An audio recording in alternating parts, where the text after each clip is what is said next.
महर्षी धोंडो केशव कर्वे यांचा जन्म 18 एप्रिल 1858, मृत्यू 9 नोव्हेंबर 1962. यांचे टोपण नाव अण्णासाहेब कर्वे. त्यांचे मूळ गाव मुरुड, जिल्हा रत्नागिरी. जन्मगाव शेरवली, तालुका खेड, जिल्हा रत्नागिरी. महर्षी धोंडो केशव कर्वे यांच्या जीवनातील महत्त्वाच्या घटना. 1873 राधाबाईंशी विवाह झाला.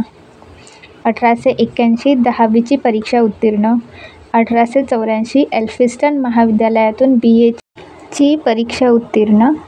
1891 गोपाळकृष्ण गोखले यांच्या निमंत्रणावरून फर्ग्युसन महाविद्यालयात पुणे येथे गणिताचे प्राध्यापक म्हणून रुजू. 1914 पर्यंत त्यांनी हा विषय या महाविद्यालयात शिकवला. 1891 पत्नी राधाबाईंचे निधन.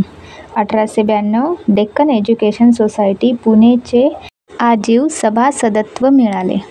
13 मार्च 1893 गो. ग. आगरकर यांच्या उपस्थितीत शारदा सदनमधील अनंतीबाई उर्फ गोदूबाई या विधवेशी पुनर्विवाह केला. डिसेंबर 1893 विधवा विवाहोत्तेजक मंडळी या संस्थेची स्थापना वर्धा येथे केली. 1894 विधवा विवाह प्रतिबंध निवारण मंडळी या संस्थेची स्थापना केली. 1896 अनाथ बालिकाश्रम स्थापना करण्याची घोषणा केली. 1898 विधवांसाठी पुण्यामध्ये अनाथ बालिकाश्रमाची स्थापना केली.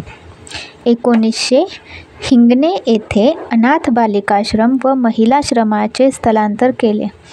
4 जानेवारी 1910 निष्काम कर्मपठाची स्थापना. त्याचा उद्देश निर्वास्त व त्यागी वृत्तीने कार्य करणाऱ्या स्वयंसेवकाची संघटना. 3 जून 1916 देशातील पहिल्या महिला विद्यापीठाची स्थापना केली. 1917 महिला अध्यापन शाळेची स्थापना, प्राथमिक शिक्षकांना प्रशिक्षण देणारी संस्था. 1918 पुणे येथे कन्या शाळेची स्थापना. 1920 सर विठ्ठलदास ठाकरसी यांनी महिला विद्यापीठाला 15 लाख रुपयाची देणगी दिली. त्यामुळे महिला विद्यापीठाला सर विठ्ठलदास ठाकरसी यांच्या मातोश्रीचे नाव देण्यात आले. तेव्हापासून महिला विद्यापीठ श्रीमती नाथीबाई दामोदर ठाकरसी महिला विद्यापीठ SNDT या नावाने ओळखले जाऊ लागले. 1928 आत्मवृत्त हे मासिक चालवले. याच वेळी त्यांनी आत्मवृत्त हे आत्मचरित्र लिहिले. 1935 सातारा येथे कन्या शाळेची स्थापना केली. 1936 महाराष्ट्राच्या ग्रामीण भागात शिक्षणाच्या प्रसारासाठी महाराष्ट्र ग्राम प्राथमिक शिक्षण मंडळ स्थापले. 1 जानेवारी 1944 समाजासाठी जातीभेद व अस्पृश्यतेच्या निर्मूलनासाठी समता संघाची स्थापना केली. ह्या संघाच्या वतीने त्यांनी मानवी समता हे नियतकालिक चालवले. 1945 पुणे येथे बाल अध्ययन मंदिर व शिशुविहार यांची स्थापना केली. 1948 जाती निर्मूलन संघटनेची स्थापना केली. 1949 वाई येथे कन्या शाळा सुरू केली.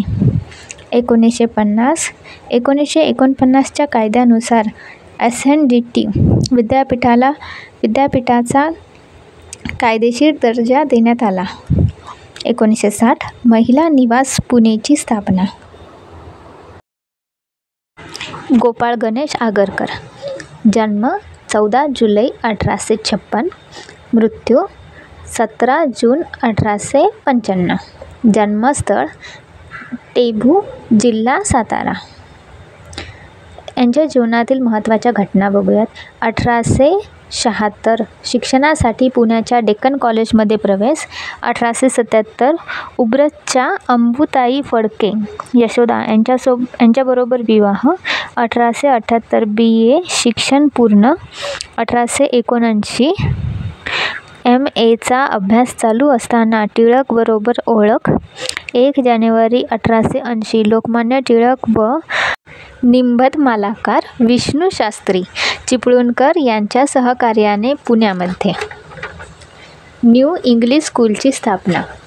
जानेवारी 1881 टिळक व आगरकर यांनी मराठी भाषेत केसरी व इंग्रजी भाषेत मराठा ही वृत्तपत्रे सुरू केली.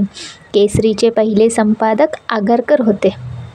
1881 कोल्हापुरे दिवाण बर्वे यांच्या अब्रू नुकसानीपोटी टिळक व आगरकर यांना डोंगरीच्या तुरुंगात 101 दिवसाची शिक्षा झाली.